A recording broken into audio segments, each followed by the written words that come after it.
আসসালামু আলাইকুম। প্রিয় দর্শক, অন্য মঞ্চের আলোচনায় আপনাদের সকলকে আমন্ত্রণ জানাচ্ছি। আজ আমাদের সঙ্গে আমন্ত্রিত অতিথি হিসেবে আছেন মনোজ দাস বলছি। হেডলাইন পড়ে নিশ্চয়ই চমকে গেছেন, তাই তো?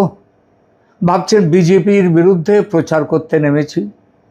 এরকম যদি ভাবেন অন্তত হেডলাইন দেখে, তাহলে অস্বাভাবিক হবে না সেটা।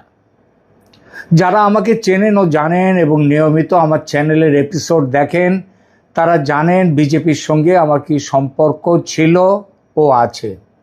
তা সত্ত্বেও এমন বিষয় নিয়ে বলতে এলাম এজন্যেই যে একটা সত্যিকারের রাষ্ট্রবাদী দলের অপমৃত্যু ঘটুক, এটা চাই না।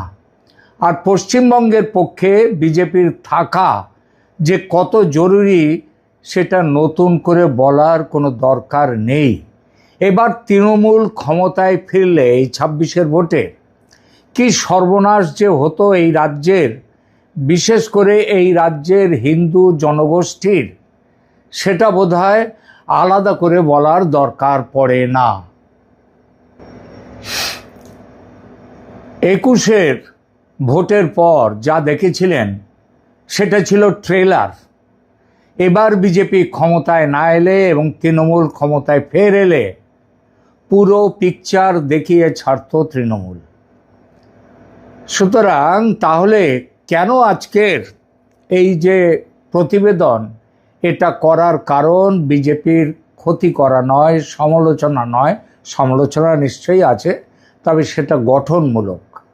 বিজেপির লড়াইটা কোথায় ও কার সঙ্গে সেটা মোটামুটি জানা আছে সবার। এই মুহূর্তে এখন কি হচ্ছে, তৃণমূলীরা দল বেঁধে বিজেপিতে ঢুকতে চাইছে। তোলা কালচার আবার শুরু হতে চাইছে। তার মধ্যে বিজেপির মধ্যেও মানুষ আছেন সে আগের জমানার মতো তোলা কালচার। তাদের পক্ষে বিপক্ষে, মানে তোলার পক্ষে তোলার বিপক্ষে জোট বাঁধা চলছে। খবরটা যে ভীষণভাবে সত্যি সেটা আমার কথা নয়, স্বয়ং দলের রাজ্য সভাপতির মুখে শুনুন যে তিনি কি বলছেন এই বিষয়ে। আবেদন জানিয়ে রাখছি, যারা আমাদের নির্বাচিত করেছেন, মানুষ নির্বাচিত করেছে, আমরা পপুলিস্ট ক্যান্ডিডেটে নির্বাচিত হয়েছে, মানুষ আমাদের উপরে ভরসা রেখেছে, আস্থা রেখেছে। মানুষ এই দলটা তৃণমূলীকরণ হয়ে যাক দেখতে চায় না। মানুষ 4 ঘন্টার বিজেপি দেখতে চায় না। আমাদের এই দলের কিছু মানুষজন কিছু জায়গায় কিছু ওই তৃণমূলীদের নিয়ে ঘুরতে শুরু করেছে। কেউ কেউ আবার কোথায় প্রার্থী হবে, কে কোন মিউনিসিপ্যালিটিতে প্রার্থী হবেন ওয়ার্ডই এর মধ্যে ঠিক করে ফেলেছেন। সেগুড়ে বালি নয়, সেগুড়ে গোল্ডার।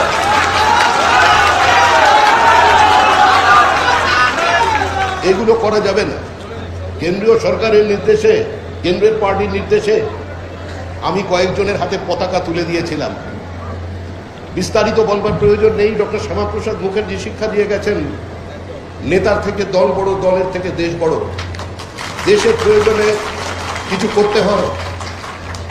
আমাকে কেউ কেউ তাতে এত ক্ষুব্ধ হয়েছেন, মানে তৃণমূলের উপরে ঘৃণা কোন পর্যায়ে পৌঁছেছে যে আগের দিন পর্যন্ত আমার যারা সুখ্যাতি করছিলেন, পরের দিন আমার গলায় জুতোর মালা পরিয়ে দিয়ে সেটাওকে ভাইরাল করে দিল।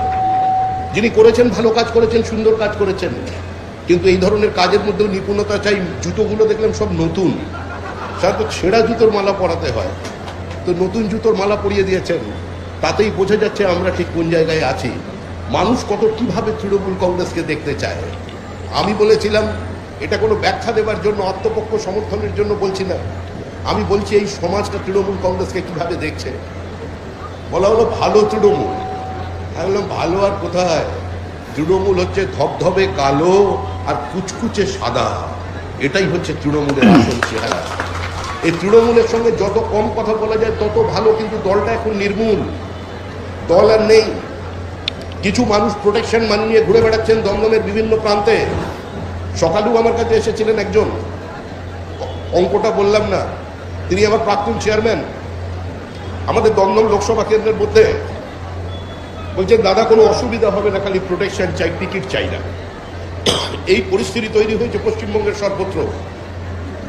এটা প্রোটেকশন মানি নেবার দল নয়। এভাবে আমরা দল তৈরি করিনি, এভাবে আমরা দলকে চালাবো না।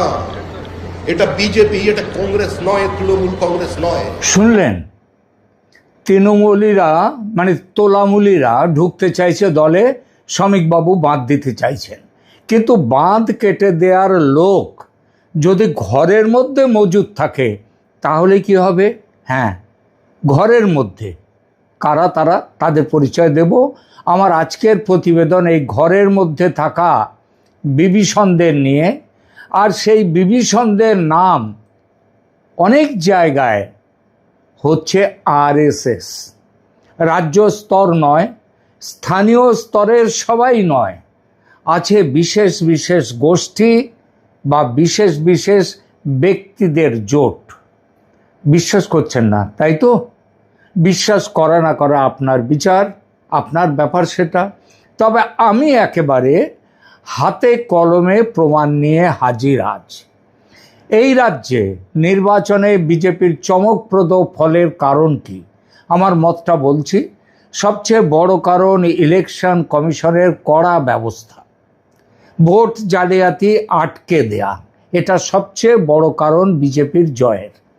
দ্বিতীয় বড় কারণ মমতার কুশাসনের বিরুদ্ধে, মুসলিম তোষণের বিরুদ্ধে জনমত তৈরি হওয়া এবং কিছু স্থানে মানে বেশিরভাগ জায়গাতে হিন্দু ভোটের মেরুকরণ এই কারণে হওয়া। এরপর মোদি শাহ যোগীর অক্লান্ত প্রয়াসের সঙ্গে শুভেন্দু অধিকারীর যোগ্য সঙ্গত। শ্রমিক ভট্টাচার্য বিজেপির ভিতরের সব গোষ্ঠীকে এক ছাতার তলায় আনতে পেরেছিলেন। আর এই সব মিলিয়ে এবারের ভোটে বিজেপির এই চমকপ্রদ সাফল্য। এর মধ্যে কি আরএসএসের ভূমিকা কোথাও পেলেন? আমি অন্তত কোথাও পাইনি। আপনারা পেয়ে থাকলে বলবেন। কিন্তু সংঘর কাউকে জিজ্ঞেস করুন, তিনি বলবেন আরএসএসের বিরাট ভূমিকা এই জয়ের পেছনে।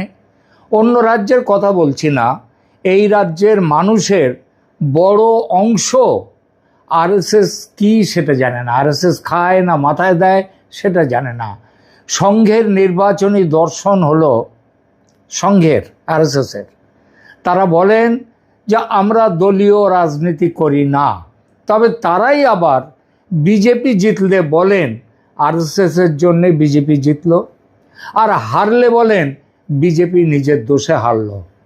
এবারের ভোটে আরএসএস বিজেপির কাছ থেকে বেশ কিছু আসন আদায় করে নিয়েছিল। সঠিক সংখ্যাটা জানি না, তবে শুনেছি সংখ্যাটা 70 থেকে 100-র মধ্যে। সেখানে তারা তাদের নিজেদের পছন্দের প্রার্থী দিয়েছে। এই প্রার্থীদের অনেকেই জিতেছেন এবং তারা মনে করেন এই প্রার্থীরা যে তারা জিতেছেন সংঘের শক্তির জোরে। সেটা মনে করলে বিজেপির কোনো অসুবিধা হওয়ার কথা নয়, কারণ বিজেপি তো সংঘেরই রাজনৈতিক শাখা। কিন্তু মুশকিল হয়েছে জয়ের পর তারা একটা বিকল্প ক্ষমতা কেন্দ্র তৈরি করতে চাইছেন অনেক জায়গায়। কেন? বাংলা কথায় লোভ বেড়েছে তাদের। কয়েক মাসের মধ্যে রাজ্যে পৌর নির্বাচন।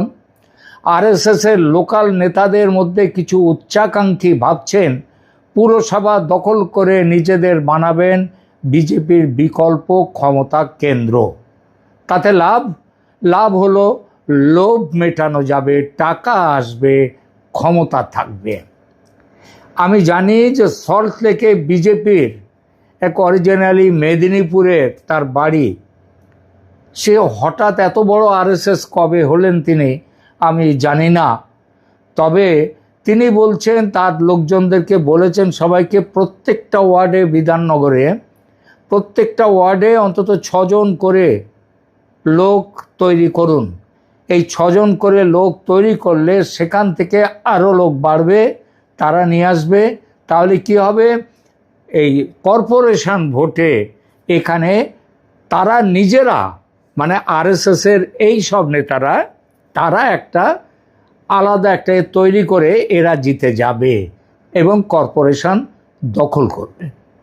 এই জন্য তারা আর কি করছেন জানেন? স্থানীয় বিজেপিকে পুরোপুরি অস্বীকার করে তাদের সাইড লাইনে পাঠিয়ে নিজেদের খুশি মতো লোক নিচ্ছেন, যারা এতদিন তোলামূলে তোলা তুলেছে তাদেরকে সঙ্গে নিচ্ছে। রাজ্য বিজেপি সিদ্ধান্ত নিয়েছে তৃণমূলীদের বিজেপিতে প্রবেশ আপাতত নিষিদ্ধ করেছে বিজেপি। আরএসএস তো নিষিদ্ধ করেনি, আর আরএসএস তো বলে না যে আমরা কোনো বিশেষ দলকে নিয়ে থাকি, তা বলে না, কিন্তু খেয়াল করবেন। সুতরাং আরএসএস করা খুব একটা কঠিন কাজ নয়। খাকি পোশাক পরে সঙ্গের প্রভাতী কুচকাওয়াজে যাও, কয়েকদিন কুচকাওয়াজ করো, তাই হাই হ্যালো করো সেখানকার নেতাদের আরএসএসের, তারপর গুরু পূর্ণিমা যদি সামনে থাকে খামের মধ্যে মোটা টাকা গুঁজে দিয়ে দাও গুরু পূর্ণিমায় গুরু প্রণামে। যে সঙ্গ নেতারা হঠাৎ ক্ষমতার মাহাত্ম্যে কেউ কেটা ভাবছেন নিজেদের, তাদের সঙ্গে সম্পর্ক রাখলেই কেল্লা ফতে। আর এই ব্যাপারে তৃণমূলীদের প্রতিভা তো বিশাল, আপনারা জানেন। যেখানে এমএলএ হয়েছে সংঘের কোটায়, সেখানে বিজেপিকে পাশ কাটিয়ে তোলামূলীরা আরএসএসে এন্ট্রি নিচ্ছে। সেখান থেকে চলে আসছে ক্ষমতার বৃত্তে, তোলা তুলছে এসে এইসব আরএসএস স্পন্সর্ড তোলামূলীরা তোলাও তুলছে, সে খবরও আছে। কিন্তু দোষ হচ্ছে কার? দোষ আসছে বিজেপির ঘাড়ে। খবর আসছে আমার কাছে অনেক জায়গা থেকে, এই হাড়োয়া, বিধাননগর কাছাকাছি সব। তবে আমি বিশেষভাবে এসব জায়গা থেকে খবর আসছে, আমি বিশেষভাবে উল্লেখ করব একটা জায়গার নাম। জায়গাটা হলো কলকাতার গায়ের সল্ট লেক।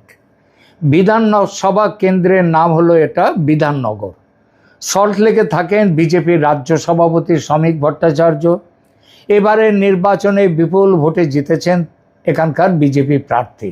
ভদ্রলোক, মানে যে প্রার্থী এমএলএ হয়েছেন যিনি, নামী ডাক্তার। তার ব্যাপারে খোঁজ খবর করেছি আমি। কিঞ্চিত দুর্মুখ বটে, সোজা কথা সোজা করে বলে টলে দেন, কিন্তু সততার বিচারে অসম্ভব সৎ মানুষ, গরিব দরদি। কিন্তু ওই যে কথায় আছে না, সৎসঙ্গে স্বর্গবাস, অসৎসঙ্গে সর্বনাশ, তাই হয়েছে তার। বিজেপির প্রার্থী তিনি, নামে বিজেপি করেননি কোনোদিন, আসলে তিনি আরএসএসের প্রার্থী। আর ওই যে বললাম, বিজেপির সঙ্গে কস্মিন কালেও যোগ ছিল না। কংগ্রেসের ছাত্র রাজনীতি করতেন। এক সঙ্গকর্মীর কথায়, তার কথায় তিনি আরএসএসে যোগ দেন এবং তারপর আরএসএসকে দেয়া কোটার জোরে তিনি টিকিট পান। তিনি জিতে যান, মন্ত্রীও হয়েছেন। আর তাকে ব্যবহার করে সংঘের একটা গোষ্ঠী, কয়েকজন লোক বিধাননগরে নেমেছে বিকল্প ক্ষমতার কেন্দ্র তৈরির খেলায়। এতে সংগঠনের, বিজেপির সংগঠনের যেমন ক্ষতি, আরএসএসের সংগঠনেরও ক্ষতি হচ্ছে। কিভাবে চলছে সেই খেলা? লোক পাচ্ছেন কোথায়? বিজেপির কোনো গোষ্ঠী কি তাকে মদত দিচ্ছে পেছন থেকে? না, আমার কাছে যা খবর তাতে না। বিজেপি সংগঠন তার কাছে সাইড লাইন হয়ে গেছে, মানে তিনি করে দিয়েছেন। তিনি নিচ্ছেন তোলামূলীদের। রাজ্য সিদ্ধান্ত নিয়েছে আগামী 3 মাস বিজেপিতে নতুন করে কোনো যোগদান হবে না, কিন্তু আরএসএসের এমন কোনো সিদ্ধান্ত নেই। ফলে যারা সোজা পথে বিজেপিতে ঢুকতে পারছে না, তারা আরএসএসে আসছে। সল্টলেকে তৃণমূলের এক জবরদস্ত নেতা সব্যসাচী দত্ত 21-এর ভোটের আগে মুকুল রায়ের হাত ধরে বিজেপিতে আসেন। ভোটে বিজেপির প্রার্থী হন, বিধানসভায় হেরে যান, ফিরে যান আবার মমতার আঁচলের তলায়।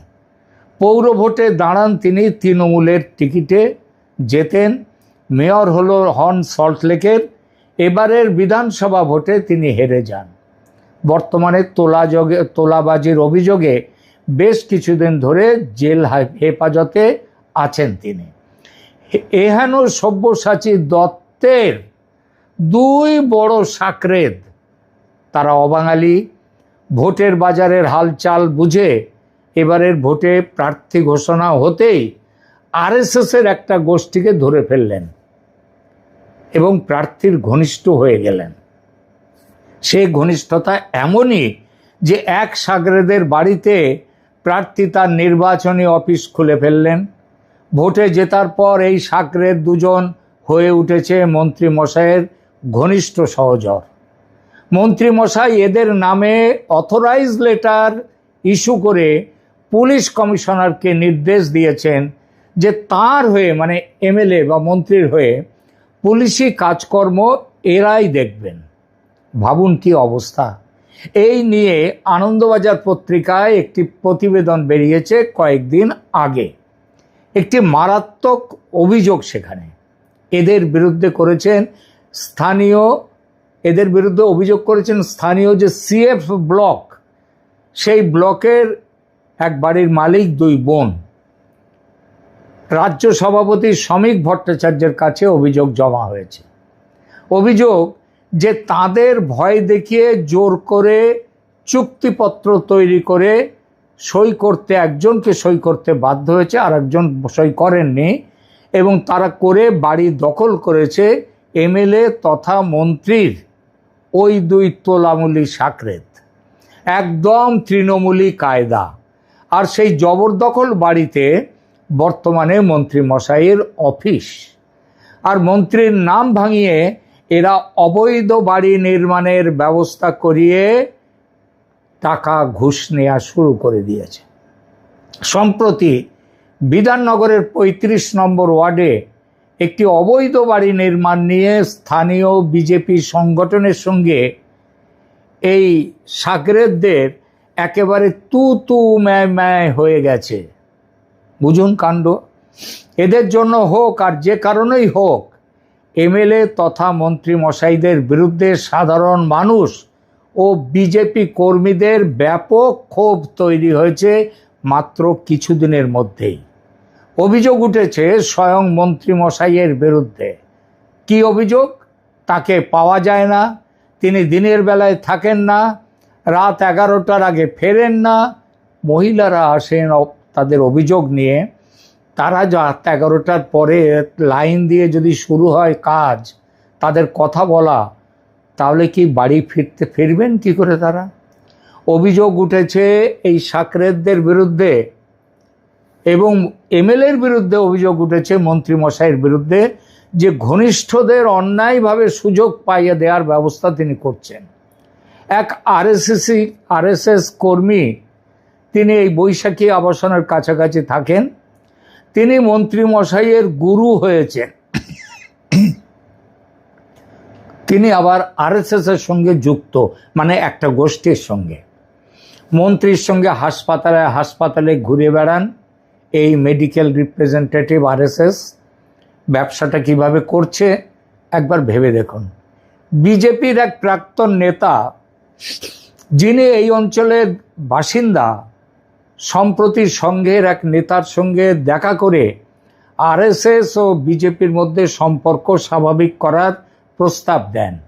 ওই নেতা আবার আরএসএস এর এই বিশেষ গোষ্ঠীটির নেতা, এবং ওই বিজেপি যিনি গিয়েছিলেন তার সাথে দেখা করতে, প্রাক্তন নেতা, তার কথায় আরএসএস এর ওই ভদ্রলোক তিনি রাজি হয়েও যান যে হ্যাঁ ঠিক আছে, আপনারা একদিন একটা মিটিং ডাকুন, সেখানে 2019-এর আগে যারা বিজেপিতে যোগদান করেছে তাদেরকে ডাকুন, তাদের সাথে আমি কথা বলবো, তারা তো প্রাক্তন বিজেপি, তাদের সাথে কথা বলবো যে তাদের কি অভিযোগ। তারপর কি হচ্ছে হলো, তাকে দিন ঠিক করে জানানো হলো, কিন্তু তিনি তারপর থেকে একেবারে চুপ। ওই নেতা, আরএসএস এর নেতাকে যে চিঠি দিচ্ছেন, মেসেজ পাঠাচ্ছেন, ফোন করছেন, তিনি ধরছেন না ফোন, মেসেজের উত্তর দিচ্ছেন না। কেন? কারণ তিনি পিছিয়ে গেছেন। তিনি বোঝা যাচ্ছে তিনি আলোচনা এড়াতে চাইছেন। যত দিন যাচ্ছে ফাটল তত চওড়া হচ্ছে। এড়াতে চাইছেন কেন? কারণ তার পেছনে নোংরা আছে, সেটা সামনে এসে যাবে, তার জন্যই এড়াতে চাইছেন। রাজনীতির সঙ্গে সম্পর্কহীন একজন ভালো মানুষ, এই কেন্দ্রের যিনি এমএলএ তথা মন্ত্রী, তিনি কয়েকজন স্বার্থান্বেষীর পাল্লায় পড়ে শুধু সরকারের ছবি, দলের ছবি, নিজের ছবি এবং সংঘের ছবি যে খারাপ করছেন তা নয়, তিনি বিজেপি সংগঠনের বিশাল ক্ষতি করছেন। আর তার উৎকৃষ্ট উদাহরণ হচ্ছে সল্টলেক। বিধাননগর। মুখ্যমন্ত্রী এবং দলীয় নেতৃত্ব আপনারা কি বিষয়টিতে নজর দেবেন? আপনাদের কাছে কিন্তু বিষয়টি আপনাদের সামনে নিয়ে এলাম। নইলে নজর না দিলে এখানে পার্টি একদিন কিন্তু বিস্ফোরণ হবে। সেই বিস্ফোরণ তখন সামলানো যাবে কি না সেটা ভেবে দেখবেন। ধন্যবাদ।